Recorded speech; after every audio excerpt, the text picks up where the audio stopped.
Boa noite, graça e paz do Senhor Jesus. Mas hoje aqui estamos retomando a caminhada, estamos seguindo adiante com parte 10 de Efésios. Capítulo 1 de Efésios, versículo 13, que estaremos lendo hoje, entrando na oitava ou penúltima bênção daquela relação que temos observado de Efésios, capítulo 1, versículos 3 a 14, o prólogo da carta. Então nós vamos agora fazer a leitura do versículo 13 de Efésios 1, lembrando, é a parte 10 e a nossa oitava bênção. Graça e paz de Jesus a todos que estão acabando de chegar neste momento. Efésios 1:13, o texto da palavra de Deus para nosso estudo de hoje diz: quando vocês ouviram e creram na palavra da verdade, o evangelho que os salvou, vocês foram selados em Cristo com o Espírito Santo da promessa. A sequência deste versículo será dada, é claro, na quarta-feira, na próxima, fazendo o fechamento de todo esse trecho que nós temos aqui. Bem, nós estamos então, como já acabamos de anunciar, na oitava bênção daquelas toda sorte de bênçãos espirituais nos lugares celestiais em Cristo Jesus, de que Paulo nos falou e que nós viemos aqui acompanhando versículo por versículo, e aí está a oitava bênção: fomos selados com o Espírito Santo da promessa. É nisso que ela consta e é disso que vamos tratar para nós, procurando então de imediato entender o significado desta comunicação que é tão importante para a nossa fé. E acho que você já se deu conta disso há muito tempo, da importância das comunicações de Efésios para a nossa fé.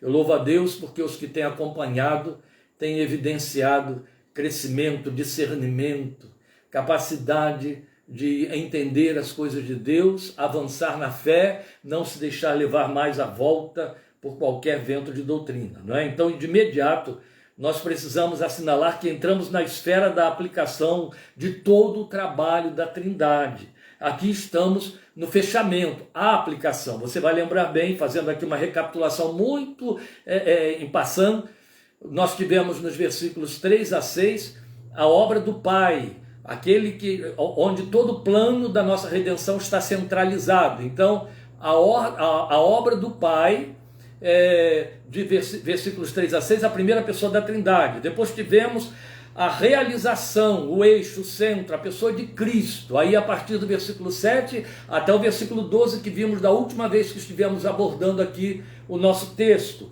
Hoje nós entramos então na última etapa, que é a aplicação de todo esse plano, de todo esse projeto eterno, elaborado pelo Pai, executado pelo Filho, aplicado pelo Espírito Santo, terceira pessoa da Trindade, que acabamos de ler aí no versículo 13. Então os versículos 13 e 14 vamos falar disso, do aplicador, aquele que torna real e funcional em nós tudo que foi pretendido, planejado por Deus Pai e executado pelo Deus Filho, o Senhor Jesus. Esse aplicador é o Espírito Santo, o Deus que em nós habita, aqui recebendo um título em comum, Santo Espírito da promessa. É um título em comum porque poucas vezes usado, geralmente por Paulo, 2, 3 vezes, mas na verdade é muito pertinente.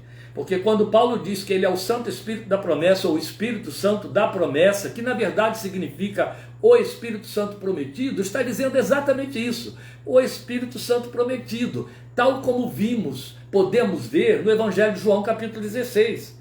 Ali Jesus nos fez, não só no 16, mas no 14 também, mas em especial no capítulo 16, Jesus nos fez a promessa do Espírito Santo, que haveriam de receber todos aqueles que nele crescem. É a esta promessa que Paulo se refere, dando esse adjetivo, esse título ao Espírito Santo, dizendo que ele é o Espírito Santo da promessa, ou Espírito Santo prometido. Então há pontos fundamentais aqui, meus queridos, a serem observados neste único versículo, que vai ter a sua complementação ou desdobramento no versículo 14 para a próxima semana, querendo Deus. Então vamos começar pelo fato do apóstolo informar o momento em que o Santo Espírito prometido nos selou. Ele diz que houve um momento em que esse selo aconteceu. E ele explica para nós quando ele se deu. Está em versículo 13. Quando, tendo ouvido o Evangelho, nós cremos. Então os eleitos, os predestinados, precisam crer. Uma vez que creem, uma garantia, um selo é colocado dentro deles. Este selo é o Espírito de Deus, é Ele quem o coloca e Ele é o próprio selo. Por que este selo é dado? É isso que nós veremos aqui esta noite, nesta nossa minuta de hoje. Mas queremos chamar a sua atenção para o fato de que se não houver este selo, não houve referendo, nada terá acontecido. Aí vale lembrar, até por inevitabilidade, a teologia de Paulo em Romanos capítulo 8, quando ele vai dizer para mim e para você, que se alguém não tem o Espírito de Cristo, esse tal não é dele.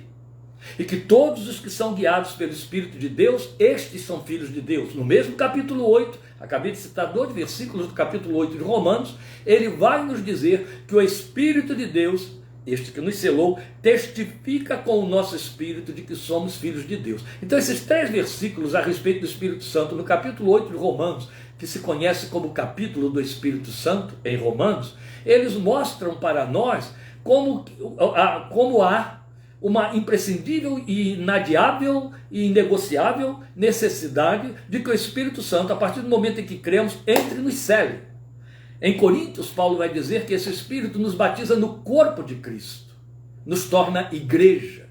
São funções de Deus, é uma obra exclusivamente operada por Deus. Mas o que Paulo está nos dizendo aqui em Efésios 1,13 é que os predestinados, aquela linguagem lá do versículo 4, os eleitos, ainda versículo 4, eles precisam crer.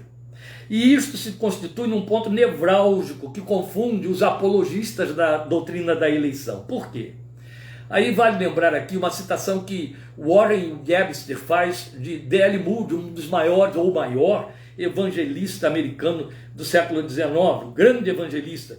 Ele diz que o Moody costumava orar assim: ó Deus, salva os eleitos, e depois que salvares, continua elegendo outros para essa salvação. Uma oração que é contraditada por apologistas, mas na verdade ela é muito sábia e muito pertinente. Ó Deus, salva os eleitos para a salvação, e depois que salvares estes eleitos, continua elegendo outros para esta mesma salvação. Que é uma oração sábia de um evangelista, muito próprio. E acho que é isso que a gente tem de entender.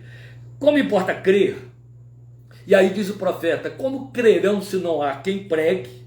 Também importa que a igreja pregue. Importa que você pregue. Essa questão da eleição fica então entre Deus e a Trindade Santa, é da economia dele e da competência dele. Mas a mim e a você impõe-se que preguemos. Vamos lembrar a grande comissão: indo, façam discípulos de todas as nações, batizando-as em nome do Pai, do Filho e do Espírito Santo, e ensinando-as a obedecer a tudo que lhes tem ordenado. Agora, o que devemos ressaltar é que o ensino aqui exposto mostra e prova que o Espírito Santo que nos foi prometido por Jesus, como está bem explícito lá em João 16, ele nos sela no exato momento em que cremos no Evangelho de nossa salvação. Sela em Cristo, foi o que Paulo disse aí no versículo 13. Ele nos sela em Cristo. É isso que está dito aqui. Então, selar em Cristo requer entendimento. Sabendo tratar-se de um sentido figurado, é claro, vamos a ele. Este é o compromisso de hoje, dentro do estudo de Efésios 1, versículo 13, parte 10. Então há 2 prováveis, é claro que a gente vai dizer prováveis, porque Paulo não está mais aqui entre nós para nos dizer, foi isso mesmo que eu pensei. Então são prováveis, 2 prováveis sentidos, pensados por ele, pelo apóstolo Paulo, quando ele escolheu este verbo, selar, para comunicar a ação do Espírito Santo na efetivação da obra redentora de Cristo. Uma, própria dos seus dias, que também era entendida como selar, e apontava o fato de que os iniciados nas seitas pagãs dos dias de Paulo eram tatuados. E o propósito daquela tatuagem que era colocada neles era para identificá-los aos seus observadores de fora, de que eles pertenciam àquela seita. Tinham sido iniciados nela. E é evidente, por se tratar de tatuagem, ela ficava impressa mesmo. Mas é evidente também que a tatuagem, ao mesmo tempo que comunicava para os de fora que aquelas pessoas tatuadas pertenciam àquela seita, tinham aquele tipo de confissão, também mostrava para essas pessoas o comprometimento delas com a confissão que fizeram. Então há uma possibilidade de que Paulo tenha se servido desse pano de fundo social, histórico, contextualizado, para dizer para nós que o Espírito Santo fez isso comigo e com você.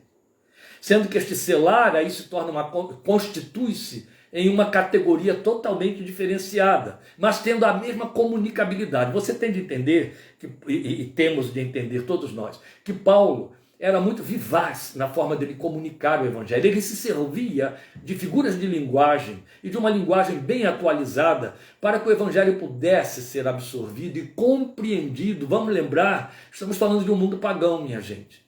Vamos lembrar disso. Hoje nós temos um Ocidente cristianizado, estou pondo isso entre aspas, grifando, pondo em itálico, tudo que servir aí para poder dizer que é questionável a colocação. Mas estamos vivendo num Ocidente cristianizado, onde ainda assim nós encontramos um sem número de pessoas que têm dificuldade de conhecer o nosso idioma evangélico, a linguagem que trazemos, o nosso biblicismo. Imagine no tempo do paganismo. Então Paulo se serve dessa situação da época para comunicar aos crentes que aquilo que era próprio dos pagãos agora acontece conosco por obra do Espírito Santo na nossa fé cristã. Então, os iniciados na fé cristã recebiam um selo do Espírito que os tornava conhecidos como pertencendo a Cristo. É evidente que por mais figurada que a linguagem seja ou de que ele se tenha servido, ela não é uma teoria. Paulo não fazia esse tipo de trabalho. Ela comunica uma doutrina, ela comunica uma verdade. Por isso que nós estamos procurando compreender o sentido disso agora.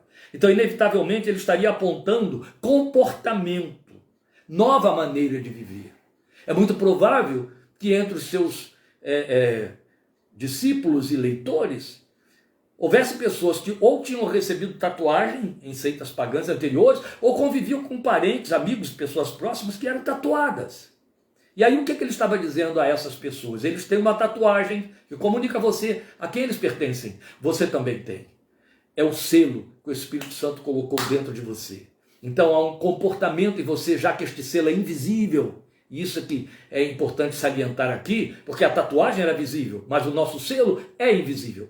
Então o que ele está dizendo? Já que este selo está aí, feito pelo Espírito de Deus, e é invisível, ele vai se manifestar na sua nova maneira de viver. Você vai viver como aquele e aquela que foi ou que é selado pelo Espírito da promessa, o Espírito da sua redenção. O outro sentido, geralmente assim recebido pela maioria dos intérpretes, viu? É que o selo do Espírito seria uma referência ainda de cunho mais intimista e espiritual, falando de selo propriamente dito, em sua função no mundo dos negócios da época. O selo era como que a assinatura do proprietário de uma mercadoria em trânsito, que a um só tempo identificava a quem a mercadoria pertencia, quanto também comunicava a quem a recebia a garantia da sua validade e a sua procedência. E aí tem tudo a ver mesmo conosco, uma vez que ele enfaticamente falou que nós somos produto de um resgate, produto de uma compra. Lembra disso? E a Bíblia não poupa o uso deste verbo, já vimos isto aqui, reforçamos, salientamos, quando Paulo falou que nós fomos resgatados. Apocalipse trabalha muito disso. Pedro também, compraste para Deus, compraste para Deus. Então, a linguagem comercial de que Paulo se serve para falar do Espírito Santo como selo se encaixa de uma forma perfeita aqui. Então, desta maneira, o selo atendia a uma dupla função. Para o proprietário, a segurança quanto à integridade da sua mercadoria. Ninguém poderia romper o selo. Ela tinha um dono. E o selo estava ali dizendo a quem ela pertencia.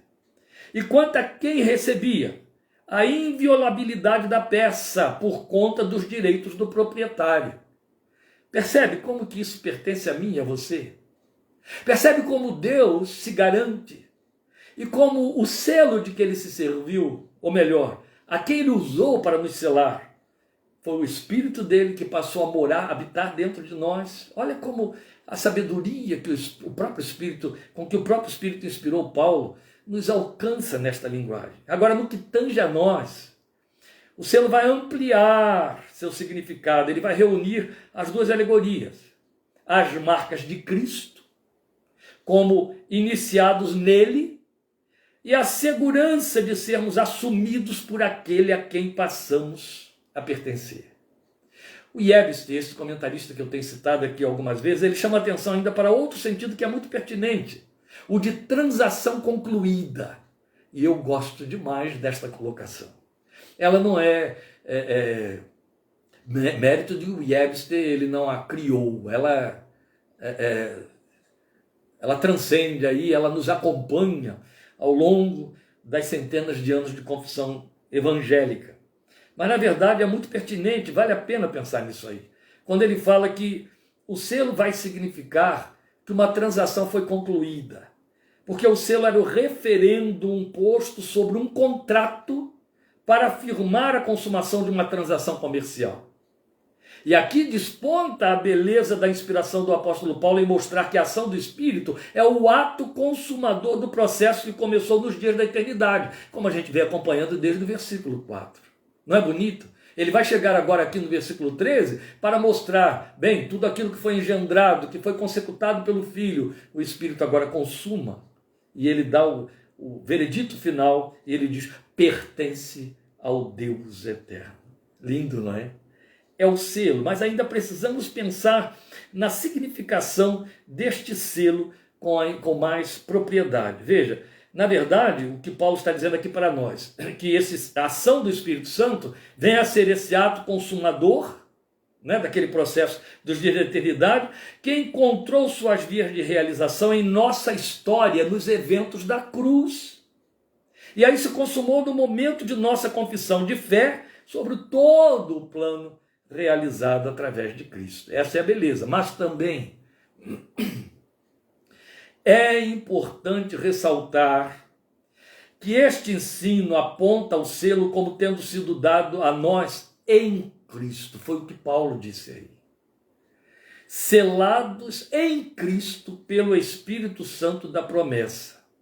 Não só para enfatizar a centralidade do plano da obra redentiva do Filho de Deus, mas também para mostrar que não se trata de ser selado como emblema de confissão, para que não fique lá só com aquela ideologia de iniciados, marca de iniciados, emblema de confissão, opção religiosa, experiência subjetiva. Não, de jeito nenhum. O selo, ele nos ratifica como propriedade adquirida por Cristo, por quem pagou por nós, por quem nos resgatou, Cristo. Então, em Cristo, ou seja, o selo tem o logotipo de Cristo, tem a sua marca. Vamos entender um pouquinho melhor. Veja, a propósito é de Paulo a expressão assim, trago no corpo as marcas de Cristo, mas estamos falando de marcas interioranas, estamos falando de marcas interiorizadas, marcas internas, postas no coração. Então, uma das funções atuais do Espírito é imprimir a imagem do Filho de Deus como transformação de nossa natureza de glória em glória, a linguagem de 2 Coríntios 3,18. Mas ainda vale lembrar também em 2 Coríntios uma outra linguagem que fala muito desta marca, desse logotipo de Jesus posto em nós pelo Espírito Santo. Quando Paulo diz que nós somos carta de Cristo, escrita nos corações, não com tinta, conhecida e lida por todos os homens.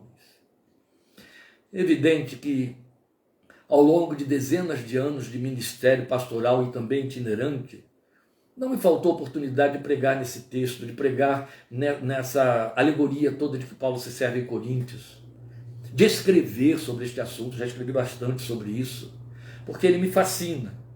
Mas não é só porque ele me fascina. Porque ele nos compromete, ele nos responsabiliza, ele nos conscientiza de uma verdade, um comprometimento que nós não podemos deixar passar batido na nossa vida. Paulo não diz que eu tenho que me tornar carta de Cristo conhecida e lida por todos os homens. A partir desta ideia posta aqui por ele, ou desta verdade estabelecida por ele, em Efésios 1,13, de que o Espírito Santo me selou em Cristo, fica estabelecido que eu sou uma carta, eu tenho um logotipo que é a marca de Jesus, que se torna conhecida e lida por todos os homens. Quer eu me dê conta disso ou não? É evidente que se eu apago o espírito, algo que eu vou falar no fechamento da minuta hoje, se eu apago o espírito, eu vou viver como se não houvesse marca nenhuma.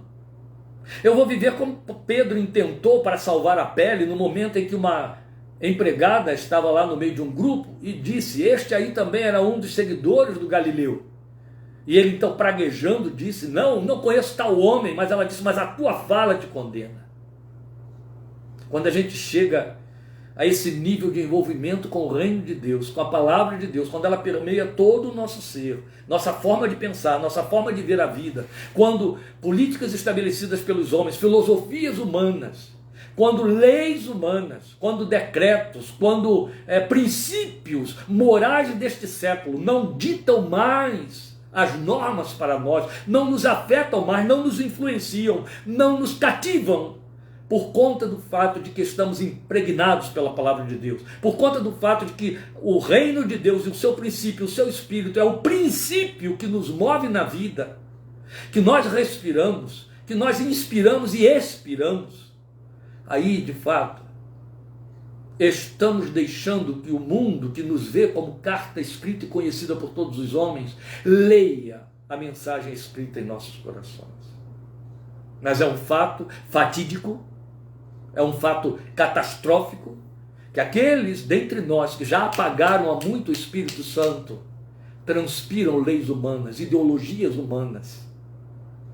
Não há diferença na forma deles pensarem e verem a vida dos demais que se deixam levar pelo jogo deste século, pelas influências da mídia, dos ícones, dos nomes, dos heróis do nosso tempo. Eu me lembro de ter ouvido um dos últimos pronunciamentos de Ariano Suassuna, católico de carteirinha, confesso, numa entrevista bem questionável, porque ele estava muito pretensioso, muito ousado. Ele avança para a sua plateia para dizer, criticando uma música de Cazuza, que falava dos seus heróis que haviam morrido de overdose. Meus heróis morreram de overdose. Ariano Suassuna disse: meus heróis, meu herói nunca morreu de overdose. Eu não tenho heróis que morrem de overdose. O único herói que eu tenho não morreu de overdose. Ele morreu pendurado numa cruz, entre dois ladrões. Ouvimos isso de um homem que fez opção por deixar de ser protestante para ser um cristão católico. E aí, quando eu penso nos cristãos evangélicos protestantes que se deixam influenciar pelos heróis deste tempo, eu entendo o que Paulo quer dizer com não entristeçam o Espírito Santo de Deus, no qual vocês foram selados para a redenção. Efésios 4:30, é quando ele vai repetir o texto de Efésios 1:13, é em Efésios 4:30. Ele vai usar de novo o verbo selar. Para terminar, eu preciso comunicar aos irmãos isto aqui: selados com o Espírito Santo da promessa, nós estamos garantidos como sendo de propriedade divina, preservados para Ele. Mas isto fala da fidelidade de Deus, não da nossa. Entende? É uma garantia que Deus aproveu para si próprio e a nosso favor. Porque embora o Espírito, como nós veremos no verso 14, quarta-feira que vem, querendo Deus, seja a nossa garantia eterna para sempre, isto não nos impede de apagá-lo ao ponto de tornarmos inerte o trabalho que ele realiza em nós. E por isso mesmo somos advertidos com aquela máxima de Efésios 4:30 que eu citei para os irmãos aqui.